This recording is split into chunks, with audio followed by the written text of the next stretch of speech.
ഉറങ്ങുന്നവരെ നമുക്ക് വിളിച്ചുണർത്താൻ പറ്റുള്ളൂ. ഉറക്കം നടിക്കുന്നവരെ നമുക്ക് വിളിച്ചുണർത്താൻ പറ്റിയെന്ന് വരില്ല. എന്നിരുന്നാലും ചില കാര്യങ്ങൾക്കൊരു ക്ലാരിറ്റി ആവശ്യമാണെന്ന് തോന്നുന്നു. ഇത് ഞാൻ അനീഷിനെ കുറിച്ചല്ല പറയുന്നത്. അനീഷിന്റെ പ്രൊപ്പോസലുമായി ബന്ധപ്പെട്ട് അനീഷിനെ ന്യായീകരിക്കുന്ന കുറേയേറെ ആൾക്കാരുണ്ട്. സോ അവര് പറയുന്ന കുറേയേറെ കാര്യങ്ങളുമുണ്ട്. സോ ഓരോരുത്തരുടെ അഭിപ്രായത്തെയും നമ്മൾ റെസ്പെക്ട് ചെയ്യുന്നു. പക്ഷേ ഞാൻ അനീഷിന്റെ ആ ഒരു ഗെയിം സ്ട്രാറ്റജിയെ എതിർത്ത് സംസാരിച്ച ഒരാളെന്ന നിലയ്ക്ക് അതിനകത്തൊരു ക്ലാരിറ്റി വീണ്ടും നൽകേണ്ടി വരികയാണ്. ഒന്നാമത്തെ കാര്യം, പ്രചരിക്കുന്ന കാര്യങ്ങളിൽ ഒന്ന്, അനീഷ് ഇന്നലെ അനുമോളുടെ ഗെയിമിനെ എക്സ്പോസ് ആക്കി എന്നാണ് ഇന്നലെയും ഇന്നും ഒക്കെ ആയിട്ട് പ്രചരിപ്പിക്കുന്ന കാര്യങ്ങളിൽ ഒന്ന്. ഒറ്റ ചോദ്യം കൊണ്ട് അനീഷ് അനുമോളെ ഇല്ലാതാക്കി. ഒരുപാട് കമന്റ്സ് ഞാൻ കണ്ടു. അതാണ് സംഭവിച്ചത്, അനീഷിന്റെ മൈൻഡ് ഗെയിമാണ്, മാസ്റ്റർ ഗെയിമാണ് എന്നൊക്കെ പറയുന്നുണ്ട്. അനീഷ് ഈ ഒറ്റ ചോദ്യം ചോദിച്ചു എന്ന് പറയുമ്പോൾ പലർക്കും സംശയം തോന്നുന്നു, അങ്ങനെ എന്താണ് അനീഷ് ചോദിച്ചതെന്ന്. അനീഷ് ഒരു ചോദ്യമാണ് ചോദിച്ചത്, എനിക്ക് നിങ്ങളെ വിവാഹം കഴിക്കാൻ താല്പര്യമുണ്ട്, നിങ്ങൾക്ക് എന്നെ വിവാഹം കഴിക്കാൻ താല്പര്യമുണ്ടോ?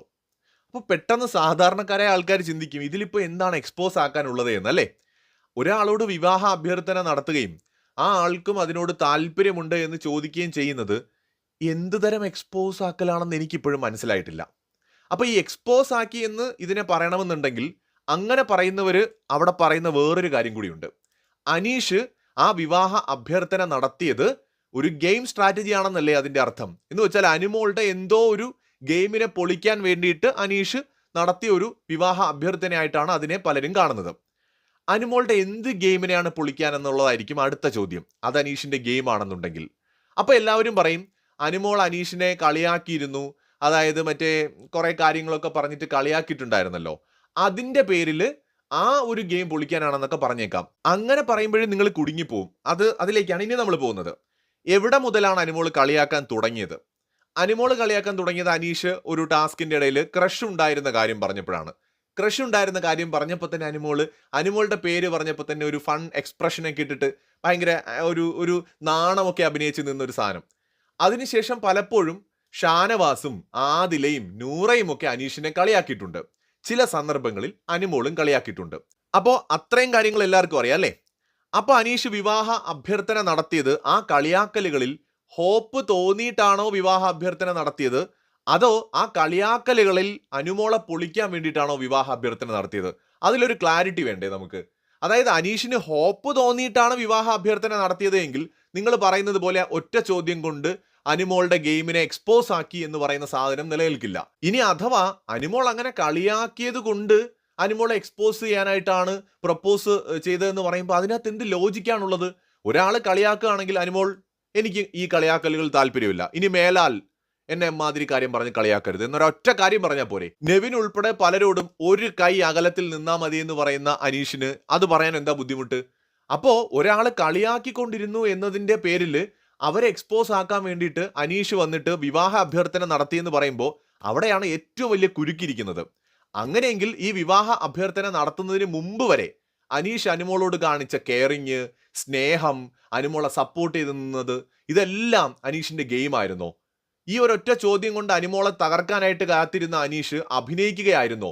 ബിഗ് ബോസ് വീട്ടിൽ ഷാനവാസ് ഉൾപ്പെടെ പലരും അഭിനേതാക്കളാണെന്നും അവരെ അഭിനയിച്ച് നിൽക്കുകയാണെന്നും ഒക്കെ ഒളിഞ്ഞും തെളിഞ്ഞും പറഞ്ഞുകൊണ്ടിരുന്ന, കോമണർമാർ കൂടുതൽ എണ്ണം വേണമെന്ന് പറഞ്ഞുകൊണ്ടിരുന്ന അതേ അനീഷ് അനുമോളെ എക്സ്പോസ് ആക്കാൻ ഒരു അവസരം നോക്കിയിരിക്കുകയും അനുമോളോട് ഇത്രയും ദിവസം അഭിനയിച്ച് നിൽക്കുകയുമായിരുന്നു എന്നാണോ അപ്പോൾ നിങ്ങൾ പറയുന്നത്? ഒറ്റ ചോദ്യം കൊണ്ട് അനുമോൾ അനീഷ് എക്സ്പോസ് ആക്കിയെങ്കിൽ.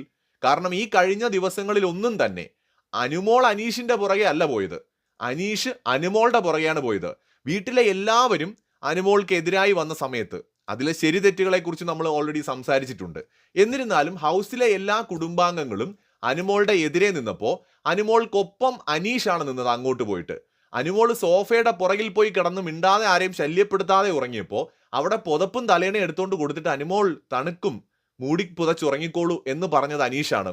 അനുമോള് പുറത്ത് ഒറ്റയ്ക്ക് മിണ്ടാതിരിക്കുമ്പോൾ പിന്നാലെ പോയിട്ട് ഇത് കഴിക്കൂ എന്ന് പറഞ്ഞ് മറ്റേ നമ്മുടെ മാതളം പൊളിച്ചു കൊണ്ടു കൊടുത്ത ആളാണ് അനീഷ്. എനിക്കിത് വേണ്ട എന്ന് പറഞ്ഞ് അനുമോള് നിരസിക്കുമ്പോഴും അനുമോളെ നിർബന്ധിക്കുന്ന ആളായിരുന്നു അനീഷ്. അങ്ങനെ ഓരോ സമയങ്ങളിലും അനുമോളെ പോയി അങ്ങോട്ട് സപ്പോർട്ട് ചെയ്യുകയും കെയറിങ് കാണിച്ച് പുറകെ പോവുകയും ചെയ്തിരുന്ന അനീഷിനെയാണല്ലോ കഴിഞ്ഞ ഒരാഴ്ച നിങ്ങളും ഞാനും കണ്ടത്. ആ അനീഷിനെ ഞാൻ ജെന്യുവിനായിട്ടും റിയൽ ആയിട്ടുമാണ് കണ്ടിരുന്നത്. എൻ്റെ റിവ്യൂകളിലും ഞാനത് പറഞ്ഞിട്ടുണ്ട്. അനീഷ് ജെന്യുവിനായിട്ട് തോന്നുന്നു, അനീഷിനൊരു മറ്റുള്ള മനുഷ്യരോട് സ്നേഹവും കരുണയും വാത്സല്യവും ഒക്കെ ഉണ്ട്, അല്ലെങ്കിൽ സഹാനുഭൂതിയുണ്ട്, മനുഷ്യത്വമുണ്ട് എന്നൊക്കെ തോന്നുന്നുണ്ട്. ഇനി അനീഷിന്റെ ഗെയിം ആണെങ്കിൽ കൂടി അത് കാണാൻ ഒരു രസമുണ്ട് എന്നൊക്കെ നമ്മൾ വീഡിയോയിൽ പറഞ്ഞതാണ്. ആ അനീഷ് ഇന്നലകൾ വരെ അനുമോളെ സപ്പോർട്ട് ചെയ്ത് നിന്ന അനീഷ് പെട്ടെന്നൊരു ദിവസം പിറ്റേന്ന് പുലർച്ചെ എണീറ്റിട്ട് അനുമോളെടുത്ത് വിവാഹ അഭ്യർത്ഥന നടത്തുന്നു. അനുമോള് നോ പറഞ്ഞ് മുഴുവിപ്പിക്കുന്നതിന് മുമ്പ് അനുമോളുടെ കാര്യങ്ങൾ പറഞ്ഞു തുടങ്ങുമ്പോഴേക്കും പെട്ടെന്ന് എണീറ്റ് പോകുന്നു. ആ ഒരു പ്രവൃത്തിയിലൂടെ അനുമോൾ എക്സ്പോസ് ആയെന്നും അനുമോളുടെ ഗെയിം പൊളിഞ്ഞു എന്ന് നിങ്ങൾ പറയുമ്പോൾ നിങ്ങൾ അവിടെ പറയാതെ പറയുന്ന ഒരു കാര്യം, അതിന് മുമ്പ് വരെ അനീഷ് അവിടെ കാണിച്ചതെല്ലാം ഡ്രാമയും നാടകവുമായിരുന്നു എന്നല്ലേ? അപ്പോൾ പിന്നെ ആ ഒരു വാദം നിലനിൽക്കുമോ? അതിന് ഏറെക്കുറെ തീരുമാനമായി എന്ന് ഞാൻ വിചാരിക്കുന്നു. അവിടെ ആരും ആരെയും എക്സ്പോസ് ചെയ്തിട്ടില്ല.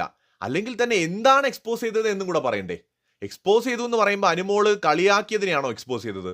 കളിയാക്കിയത് ഇഷ്ടപ്പെട്ടില്ലെങ്കിൽ ഒരു നോ പറഞ്ഞ് നിർത്താവുന്ന ഒരു കാര്യത്തിന് എന്ത് എക്സ്പോസ് ചെയ്തു? വിവാഹാഭ്യർത്ഥന നടത്തി, ആ കുട്ടി വേണ്ടാന്നും പറഞ്ഞു, അതവിടെ കഴിഞ്ഞു. അത്രയേ ഉള്ളൂ. ഇതിൽ ആരെ എക്സ്പോസ് ചെയ്തു എന്നാണ് പറയുന്നത്? ഇവിടെ ശരിക്കും അങ്ങനെയാണെങ്കിൽ അനീഷ് എക്സ്പോസ് ചെയ്തു എന്ന് പറഞ്ഞവർ മനസ്സിലാക്കേണ്ടത് ഇവിടെ അനീഷാണ് എക്സ്പോസ് ആയത്. ഇന്നലകൾ വരെ പുള്ളി അവിടെ ഡ്രാമയാണ് കളിച്ചത് എന്ന് നിങ്ങൾ പറയുകയാണ്. ഇനി രണ്ടാമത്തെ സാധ്യത, അനീഷ് ഹോപ്പ് കൊടുത്തു. നിഷ്കളങ്കനായ ഒരു മനുഷ്യൻ, ആ മനുഷ്യന് അനുമോളോട് ഒരു ഇഷ്ടം തോന്നി, അയാൾ അത് പറഞ്ഞു. ഈ ഒരു വേർഷനും കൂടിയുണ്ട്, ഒരു സെന്റിമെന്റൽ സൈഡ്.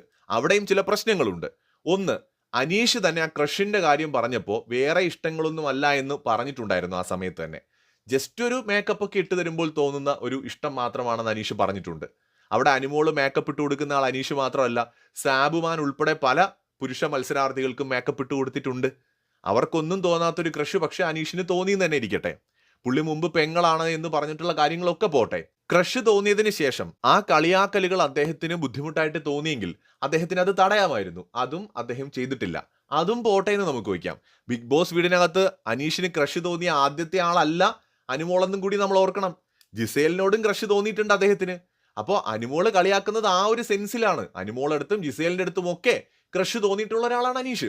അപ്പോൾ ആ ഒരു സെൻസിലെ കളിയാക്കലുകളെ പിന്നീട് അദ്ദേഹത്തിന്റെ മനസ്സിൽ അത് മൊട്ടിട്ട് വളർന്നു. കാരണം അനീഷിന് വയസ്സ് 16 മനസ്സിലായില്ലേ? ഒരു കൗമാരക്കാരന്റെ പ്രായമാണല്ലോ. അതുകൊണ്ട് അറിയാതെ പ്രണയം മുട്ടിട്ടു എന്ന് തന്നെ അങ്ങ് കരുതാം. നമ്മൾ ചിന്തിക്കുമ്പോൾ അനീഷിന്റെ ജീവിതാനുഭവങ്ങൾ, അദ്ദേഹത്തിന്റെ മെച്യൂരിറ്റി, ഏജ് ഒക്കെ കൺസിഡർ ചെയ്യണം. 38 വയസ്സായ മനുഷ്യനെ ഒന്നും അറിയാത്ത ഉള്ള കുട്ടിയായിട്ടൊന്നും ആരും പറയരുത്. എന്നാൽ കൂടി നമുക്ക് അങ്ങ് സമ്മതിച്ചു കൊടുക്കാം. അദ്ദേഹം വെറും ഒരു കൃഷിക്കാരൻ മാത്രമല്ല, ഒരു എഴുത്തുകാരനാണ്, ഒരു ബാങ്ക് ഉദ്യോഗസ്ഥനാണ്, നല്ല വിദ്യാഭ്യാസമുള്ള ഒരാളാണ്, അത്യാവശ്യം പ്രായവും പക്വതയുമുള്ള ഒരാളാണ്. എങ്കിൽ കൂടി അദ്ദേഹത്തിന്റെ മനസ്സിൽ അങ്ങ് പ്രണയം തോന്നിപ്പോയി എന്ന് തന്നെ കരുതുക. ആ സമയത്ത് അദ്ദേഹം അനുമോളെ വിളിച്ചിരുത്തി ഇത് പറയുമ്പോൾ അനുമോള് നോ പറഞ്ഞിട്ടില്ല. അനുമോള് നോ പറയുമായിരുന്നിരിക്കാം. അല്ലെങ്കിൽ വേറൊരു എന്താണ് പറയാൻ പോയതെന്ന് നമുക്ക് വ്യക്തമായിട്ട് അറിയില്ല അനീഷിന്റെ അടുത്ത്. കാരണം അനീഷ് അത് കേൾക്കാൻ തയ്യാറായില്ല. അത്രയും സമയം അനീഷ് അവിടെ എല്ലാ കാര്യങ്ങളിലും അനുമോളെ സപ്പോർട്ട് ചെയ്ത് നിന്നൊരാള് ഒരു വിവാഹ അഭ്യർത്ഥന ഒരു പെൺകുട്ടിയോട് നടത്തുമ്പോൾ ഒന്നും ആലോചിക്കാതെ ആ പെൺകുട്ടി മറുപടി പറയുമെന്നായിരുന്നോ അനീഷ് പ്രതീക്ഷിച്ചത്? ആ പെൺകുട്ടിക്ക് അറിയണ്ടേ അനീഷിന്റെ മുൻ വിവാഹ ബന്ധത്തെക്കുറിച്ച്, മുൻ വിവാഹ ജീവിതത്തെക്കുറിച്ച്, കുടുംബത്തെക്കുറിച്ച്, ചുറ്റുപാടുകളെക്കുറിച്ച്, അയാളുടെ സ്വപ്നങ്ങളെക്കുറിച്ച്? ആ പെൺകുട്ടിക്ക് പറയാനുണ്ടാവില്ലേ അവരുടെ സ്വപ്നങ്ങളെക്കുറിച്ച്, വീട്ടുകാരെക്കുറിച്ച്, കുടുംബത്തെക്കുറിച്ച്, അവരുടെ പാസ്റ്റിനെ കുറിച്ച്? കാരണം ഇതൊരു വിവാഹ അഭ്യർത്ഥനയാണ്, അല്ലാതെ ചന്തയിൽ പോയിട്ട് മത്തിക്ക് വില പറയുന്ന കാര്യമല്ല. ഇത് വിവാഹ അഭ്യർത്ഥനയാണ്. അവിടെ ആ പെൺകുട്ടിക്ക് പറയാനുള്ളത് പോലും പൂർണ്ണമായി കേൾക്കാൻ കഴിയാതെ അനീഷ് അങ്ങ് തീരുമാനിക്കുകയാണ് അവർ പറഞ്ഞു വരുന്നത് നോയാണെന്ന്. ചിലപ്പോൾ നോ ആയിരിക്കാം അവർ പറയുക. അങ്ങനെയാണെങ്കിൽ പോലും അവർക്ക് കുറച്ച് സമയം കൊടുക്കുകയോ അല്ലെങ്കിൽ അവരുടെ നോയെ ബഹുമാനത്തോടെ സ്വീകരിക്കുകയോ അനീഷ് ചെയ്തിരുന്നുവെങ്കിൽ അദ്ദേഹത്തെക്കുറിച്ച് നിങ്ങൾ ഈ പറയുന്നത് പോലെ വലിയ മനുഷ്യനാണെന്നൊക്കെ അങ്ങ് സമ്മതിക്കാമായിരുന്നു. ഇവിടെ അതൊന്നുമല്ല സംഭവിച്ചത്. ഇവിടെ എല്ലാവരും പറയുന്നു അനുമോളാണ് എക്സ്പോസ് ആയതെന്ന്. യഥാർത്ഥത്തിൽ അനീഷാണ് അവിടെ എക്സ്പോസ് ആയത്. ഇപ്പോ ഒരു ലോജിക്ക് വെച്ച് നിങ്ങൾ ചിന്തിക്കൂ. നിങ്ങളിൽ പലരും പെൺകുട്ടികളായിരിക്കാം, വിവാഹിതരായ സ്ത്രീകളായിരിക്കാം, അല്ലെങ്കിൽ മക്കളുള്ള പാരൻസ് ആയിരിക്കാം. നിങ്ങളോടോ നിങ്ങളുടെ മക്കളോടോ തികച്ചും അപരിചിതനായിട്ടുള്ള ഒരാൾ നിങ്ങളൊരു ഷോയിലൂടെ മാത്രമേ കണ്ടിട്ടുള്ളൂ. ആ വീട്ടിൽ നിൽക്കുന്ന എല്ലാവരും പരസ്പരം അറിയാവുന്നവരുണ്ടാവാം, അല്ലാത്തവർ അപരിചിതരാണ്. അവർ ആ ഷോയിൽ വന്നാണ് കാണുന്നത്. പുറത്തിറങ്ങി ഇനി അവർക്ക് അന്വേഷിക്കണം ഇവർ ഓരോരുത്തരെയും കുറിച്ച്. അവർക്ക് ആർക്കും അല്ലാതെ അറിയില്ല ഇവരൊക്കെ റിയൽ ക്യാരക്ടറാണോ കാണിക്കുന്നത്, അഭിനയമാണോ, ഒന്നും അറിയില്ല. ഒരുപാട് ചോദ്യങ്ങളും കൺഫ്യൂഷനും ഒക്കെ നിൽക്കുന്ന ആൾക്കാരാണ് മനസ്സിൽ. സോ അവിടെ ഒരാൾ നമ്മളോടൊരു വിവാഹ അഭ്യർത്ഥന നടത്തുമ്പോൾ നമുക്ക് എടുത്തു ചാടി ഒരു മറുപടി പറയാൻ പറ്റില്ല. മിനിമം ഒന്ന് ആലോചിക്കാനുള്ള ഒരു സമയമെങ്കിലും വേണം. അല്ലാതെ അനീഷ് ആലോചിച്ചുറപ്പിച്ചായിരിക്കും വന്ന് ചോദിക്കുന്നത്. അപ്പോൾ ആ ഓപ്പോസിറ്റ് നിൽക്കുന്ന ആളെ ഒന്ന് അവരുടെ അഭിപ്രായത്തിന് പോലും ചെവി കൊടുക്കാത്ത ഒരാളോട് എങ്ങനെയാണ് ഒത്തുപോവുക? അവിടെ ഒന്ന് ആലോചിച്ച് നോക്കൂ. അപ്പൊ ഇവിടെ അനീഷിന്റെ പ്രവൃത്തി എത്രത്തോളം അപകടകരമാണ് എന്നാണ് ഞാൻ പറയുന്നത്. എന്ന് വെച്ചാൽ ഇങ്ങനെയല്ല നമ്മൾ പ്രണയത്തെയും വിവാഹ ബന്ധത്തിലേക്കും ഒക്കെ പോകേണ്ടത്. അങ്ങനെയല്ല ഇത്തരം സന്ദർഭങ്ങളിൽ കൈകാര്യം ചെയ്യേണ്ടത്. ക്ഷമയോടെ അനീഷിനെ അവിടെ കേട്ടിരിക്കാമായിരുന്നു, അനുമോൾക്ക് എന്താണ് പറയാനുള്ളത് എന്ന്. ഇതൊരുതരം ശാഠ്യത്തോടെ ഞാൻ ചോദിച്ചതിന് ആദ്യം മറുപടി പറയൂ. ആ ചോദ്യം തന്നെ വളരെ അരോചകമായിട്ടാണ് എനിക്ക് തോന്നിയത്. ഞാൻ എന്താണ് പറയുന്നത് എന്നതിനെക്കുറിച്ച് എനിക്ക് ഉത്തമ ബോധ്യമുണ്ട്. എനിക്ക് ആരെയും സുഖിപ്പിച്ച് പറയേണ്ട കാര്യവുമില്ല. എനിക്ക് ശരിയെന്ന് തോന്നുന്ന കാര്യങ്ങളെ ഞാൻ എൻ്റെ പ്രേക്ഷകരോട് പറയാറുള്ളൂ. നിങ്ങൾക്ക് അതിനോട് യോജിക്കുകയും വിയോജിക്കുകയും ചെയ്യാം. അനീഷിന്റെ ആ ചോദ്യം തന്നെ അങ്ങനെയല്ല ചോദിക്കേണ്ടത്. ആ കുട്ടി പറയുന്നത് കേൾക്കണം. അവരുടെ ചോദ്യത്തിന് മറുപടി പറയണം. അവിടെ അനീഷ് ചോദിച്ചു, അനുമോൾക്ക് എന്നെക്കുറിച്ച് എന്താണ് അഭിപ്രായമെന്ന്.